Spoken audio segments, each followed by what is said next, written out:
Assalamualaikum warahmatullahi wabarakatuh. Nama saya Birwa Kusuma, mahasiswa Fakultas Hukum Bandung, akan memaparkan sedikit materi tentang Pengantar Hukum Indonesia atau PHI. Berikut materinya. Istilah PHI. PHI adalah kepanjangan dari Pengantar Hukum Indonesia. Ada 3 kata dalam istilah ini, yaitu pengantar, hukum, dan Indonesia. Kata pengantar mempunyai pengertian sebagai mengantarkan pada tujuan tertentu, atau dapat pula dimaknai sebagai memperkenalkan. Yang di dalam bahasa Belanda disebut inleiding atau dalam bahasa Inggris disebut introduction. Sedangkan yang dimaksud dengan kata hukum dan Indonesia adalah hukum Indonesia, yang dimaknai sebagai hukum yang berlaku di Indonesia. Dengan demikian, maka istilah pengantar hukum Indonesia dapat dimaknai sebagai memperkenalkan secara umum atau secara garis besar tentang hukum di Indonesia. Tujuan mempelajari PHI: mempelajari macam-macam hukum di Indonesia, mempelajari perbuatan-perbuatan apa yang diharuskan, diwajibkan, dilarang, serta diperbolehkan menurut hukum Indonesia, mempelajari kedudukan hak dan kewajiban bagi setiap orang dalam bermasyarakat dan bernegara menurut hukum Indonesia, mempelajari macam-macam lembaga penyelenggara negara di Indonesia dalam bidang legislatif, eksekutif, yudikatif, dan lembaga-lembaga lainnya, dan mempelajari prosedur di dalam melaksanakan hukum atau acara peradilan dan prosedur birokrasi dalam negara menurut hukum positif Indonesia. Perbedaan PHI dan PIH. PHI adalah peraturan-peraturan hukum yang sedang berlaku di Indonesia saat ini, atau hukum positif Indonesia.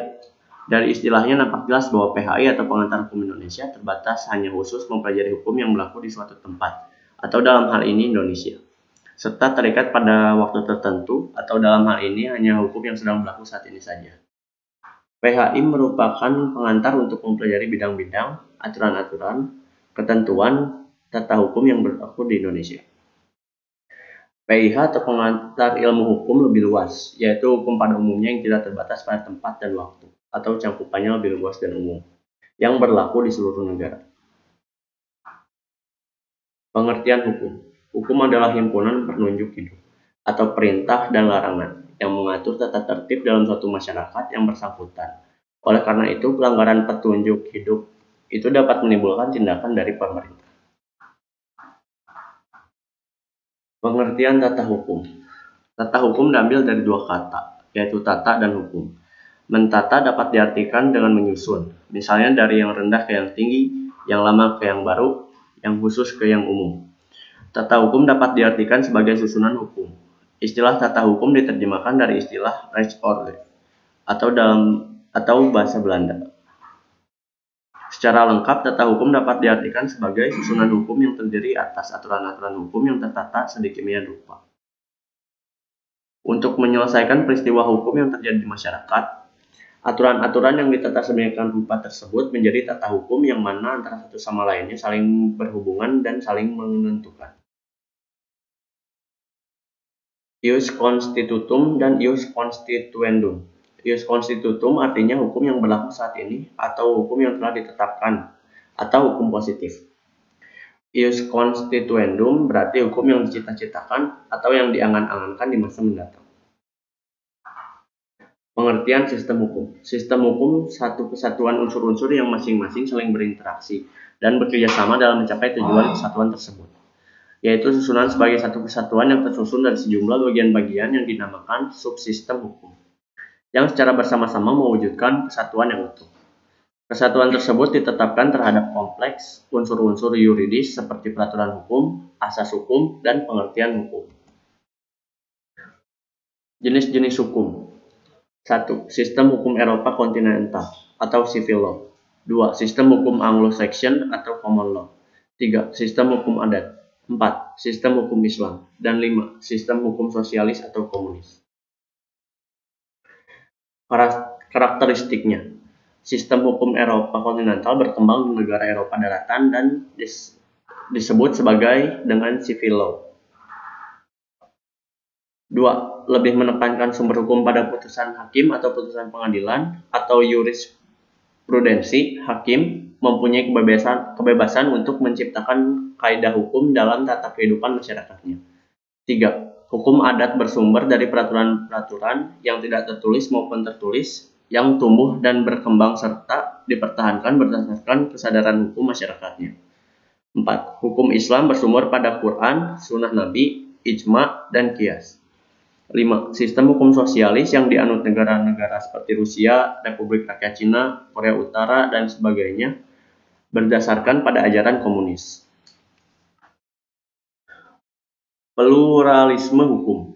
Pluralisme hukum secara umum didefinisikan sebagai situasi di mana terdapat dua atau lebih sistem hukum yang berada dalam suatu kehidupan sosial. Pluralisme hukum harus diakui sebagai sebuah realitas masyarakat. Indonesia salah satu penganut pluralisme hukum.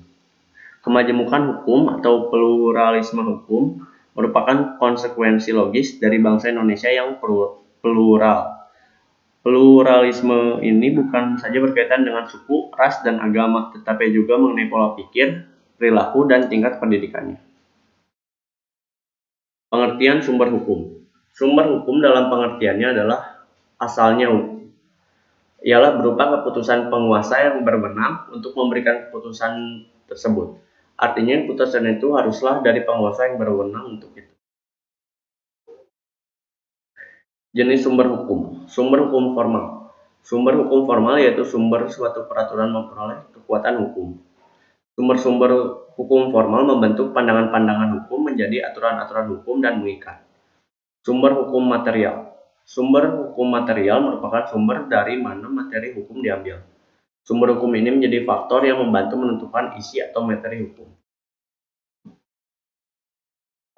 Sumber hukum formal yaitu ada undang-undang, kebiasaan, doktrin, jurisprudensi, dan traktat. Penggolongan hukum. 1. Berdasarkan bentuknya, yaitu ada hukum tertulis dan hukum tidak tertulis. 2. Berdasarkan sumbernya, yaitu hukum undang-undang, hukum kebiasaan, hukum traktat, hukum jurisprudensi, dan hukum ilmu. 3. Berdasarkan tempat berlakunya, yaitu hukum nasional, hukum internasional, dan hukum asing. 4. Berdasarkan waktu berlakunya, yaitu ius constitutum atau hukum positif, ius constituendum atau hukum negatif, dan ius naturale atau hukum alam. 5. Berdasarkan wujudnya, yaitu wujud objektif dan hukum objektif dan hukum subjektif. 6. Berdasarkan cara mempertahankannya, yaitu hukum material dan hukum formal. 7. Berdasarkan sifatnya, yaitu hukum yang memaksa dan hukum yang mengatur. 8. Berdasarkan isinya, yaitu hukum publik dan hukum privat. Sekian dari saya, mohon maaf bila ada kesalahan. Wassalamualaikum warahmatullahi wabarakatuh.